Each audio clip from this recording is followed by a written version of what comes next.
কত গণে নয়নের মনি ব্রজরাধরে গণের প্রাণী কানাইয়া কত গণধরের প্রাণ নন্দ সুত বলিরে ভাগবতী গাই ভগবত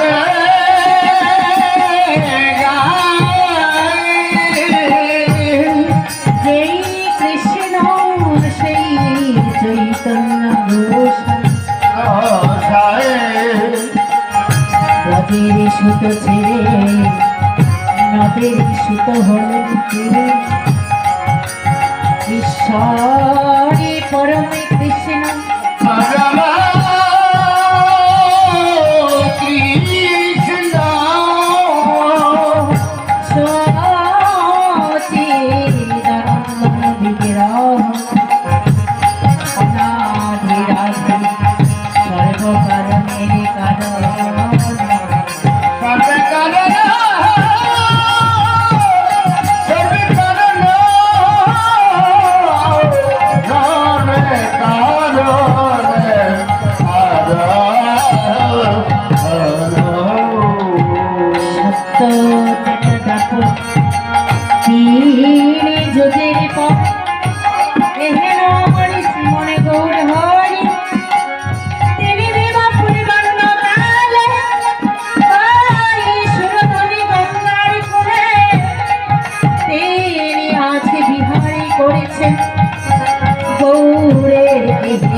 দর্শন করে আমাদের বৈষ্ণব পদ কর্তা পদের অভিপ্রায় টিকা দিলেন আদরে গৌরাঙ্গের মনে কি ভাব উঠিল বলে সঙ্গে বলে আজ সগনে রাখি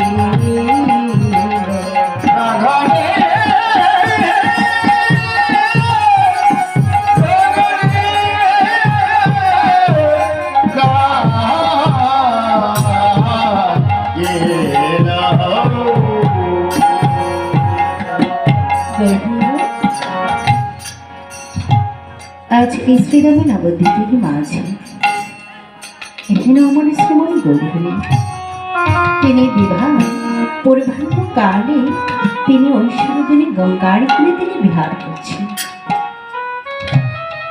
গৌরীর এহেন মাধুর্য মণ্ডিত লীলাটি দর্শন করে আমাদের বৈষ্ণব পদকর্তা পদের অভিপ্রায় কি টিকা দিলেন আজুরে গৌরাঙ্গের মনে কি ভাব উঠিল ধবলি শাওলি বলে আজ সঘনে ডাকিল। গৌরীচাঁদের অন্তরের কথা কি বোঝা যায় বাবা? ভাব কি বোঝা যায়? বোঝা যায় না কিন্তু আজ যেন গৌর আমার গৌরী যেন আজ ব্রজের ভাবে যেন আজ ভাবিত হল, তাই না? ব্রজের ভাবে তিনি ভাবিত হলেন, কিন্তু ব্রজের কার ভাবে তিনি ভাবিত হলেন? ব্রজের কার ভাবে তিনি ভাবিত হলেন, তাই না? আজ আমার শ্রীমান গৌরহরি আজ রসরাজ শ্রী গোবিন্দের ভাবে যেন তিনি ভাবিত হলেন। তাই আমাদের এই প্রেম ভক্তির মহাজন নরোত্তম দাস ঠাকুর বলেন তিনি নদিয়ায় নদিয়াতে থেকে তিনি কিভাবে ব্রজের ভাবে তিনি ভাবিত হলেন, তাই না? ব্রজের ভাবে তিনি নদিয়ায় নদিয়াতে থেকে তিনি কিভাবে ব্রজের ভাবে তিনি ভাবিত হলেন।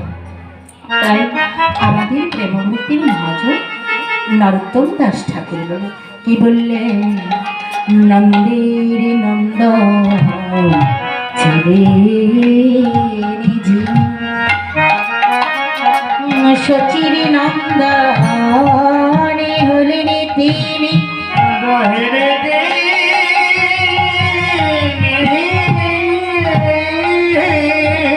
দাদা বললাম আপনি দিনহীন যত ছিল মধুর হরির নামে উদ্ধারিল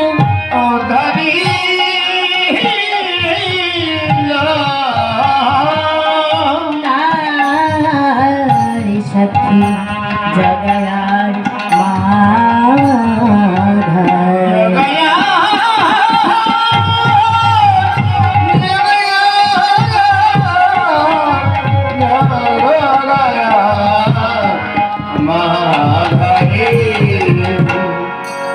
বললেন বাবা, প্রভুর অন্তরে এক এক সময় এক এক ভাবের উদ্দীপনা জাগে তো।